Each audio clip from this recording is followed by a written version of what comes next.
success of our economy has always depended not just on the size of our gross domestic product, but on the reach of our prosperity, on the ability to extend opportunity to every willing heart. Not out of charity, but because it is the surest route to our common good.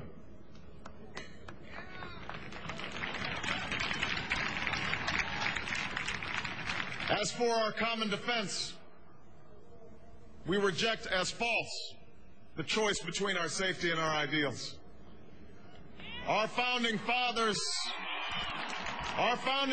faced with perils that we can scarcely imagine, drafted a charter to assure the rule of law and the rights of man, a charter expanded by the blood of generations.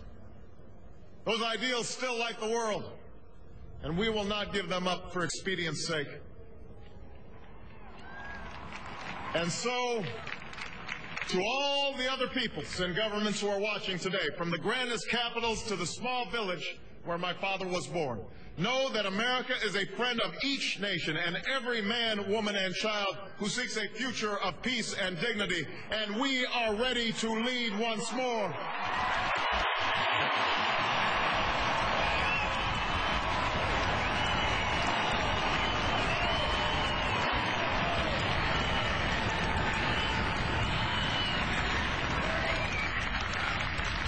Recall that earlier generations faced down fascism and communism not just with missiles and tanks, but with the sturdy alliances and enduring convictions. They understood that our power alone cannot protect us, nor does it entitle us to do as we please. Instead, they knew that our power grows through its prudent use. Our security emanates from the justness of our cause, the force of our example, the tempering qualities of humility and restraint. We are the keepers of this legacy. Guided by these principles once more, we can meet those new threats that demand even greater effort, even greater cooperation and understanding between nations. We will begin to responsibly leave Iraq to its people and forge a hard-earned peace in Afghanistan. With old friends and former foes, we will work tirelessly to lessen the nuclear threat and roll back the specter of a warming planet. We will not apologize for our way of life, nor will we waver in its defense. And for those who seek to advance their aims by inducing terror and slaughtering innocents, we say to you now that our spirit is stronger and cannot be broken. You cannot outlast us, and we will defeat you.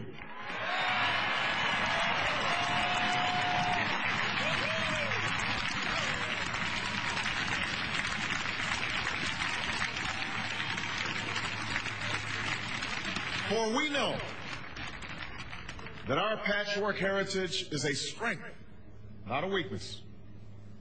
We are a nation of Christians and Muslims, Jews and Hindus, and non-believers. We are shaped by every language and culture, drawn from every end of this earth. And because we have tasted the bitter swill of civil war and segregation and emerged from that dark chapter stronger and more united, we cannot help but believe that the old hatreds shall someday pass, that the lines of tribes shall soon dissolve, that as the world grows smaller, our common humanity shall reveal itself, and that America must play its role in ushering in a new era of peace. To the Muslim world, we seek a new way forward, based on mutual interest and mutual respect. To those leaders around the globe who seek to sow conflict or blame their society's ills on the West, know that your people will judge you on what you can build, not what you destroy. To those who cling to power through corruption and deceit and the silencing of dissent, know that you are on the wrong side of history, but that we will extend a hand if you are willing to unclench your fist. To the people of poor nations, we pledge to work alongside you to make your farms flourish and let clean waters flow, to nourish starved bodies and feed hungry minds. And to those nations like ours that enjoy relative plenty, we say we can no longer afford indifference to the suffering outside our borders, nor can we consume the world's resources without regard to effect. For the world has changed, and we must change with it. As we consider the road that unfolds before us, we remember with humble gratitude those brave Americans who, at this very hour, patrol far-off deserts and distant mountains. They have something to tell us, just as the fallen heroes who lie in Arlington whisper through the ages. We honor them not only because they are the guardians of our liberty, but because they embody the spirit of service, a willingness to find meaning in something greater than themselves. And yet, at this moment, a moment that will define a generation, it is precisely this spirit that must inhabit us all. For as much as government can do and must do, it is ultimately the faith and determination of the American people upon which this nation relies. It is the kindness to take in a stranger when the levees break, the selflessness of workers who would rather cut their hours than see a friend lose their job, which sees us through our darkest hours.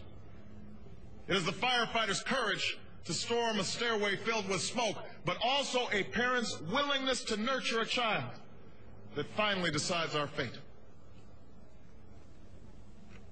Our challenges may be new. The instruments with which we meet them may be new. But those values upon which our success depends, honesty and hard work, courage and fair play, tolerance and curiosity, loyalty and patriotism, these things are old. These things are true. They have been the quiet force of progress throughout our history. What is demanded then is a return to these truths. What is required of us now is a new era of responsibility, a recognition on the part of every American that we have duties to ourselves, our nation, and the world, duties that we do not grudgingly accept, but rather seize gladly, firm in the knowledge that there is nothing so satisfying to the spirit, so defining of our character, than giving our all to a difficult task. This is the price and the promise of citizenship.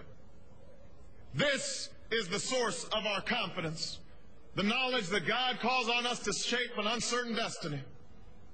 This is the meaning of our liberty and our creed, why men and women and children of every race and every faith can join in celebration across this magnificent mall, and why a man whose father less than 60 years ago might not have been served at a local restaurant can now stand before you to take a most sacred oath.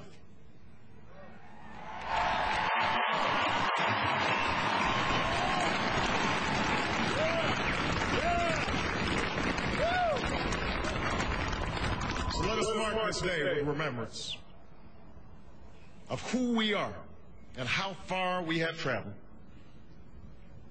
In the year of America's birth, in the coldest of months, a small band of patriots huddled by dying campfires on the shores of an icy river.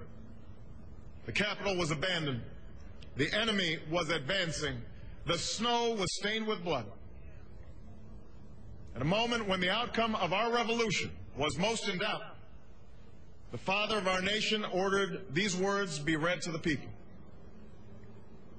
Let it be told to the future world that in the depth of winter, when nothing but hope and virtue could survive, that the city and the country, alarmed at one common danger, came forth to meet it. America, in the face of our common dangers, in this winter of our hardship, let us remember these timeless words. With hope and virtue, let us brave once more the icy currents and endure what storms may come.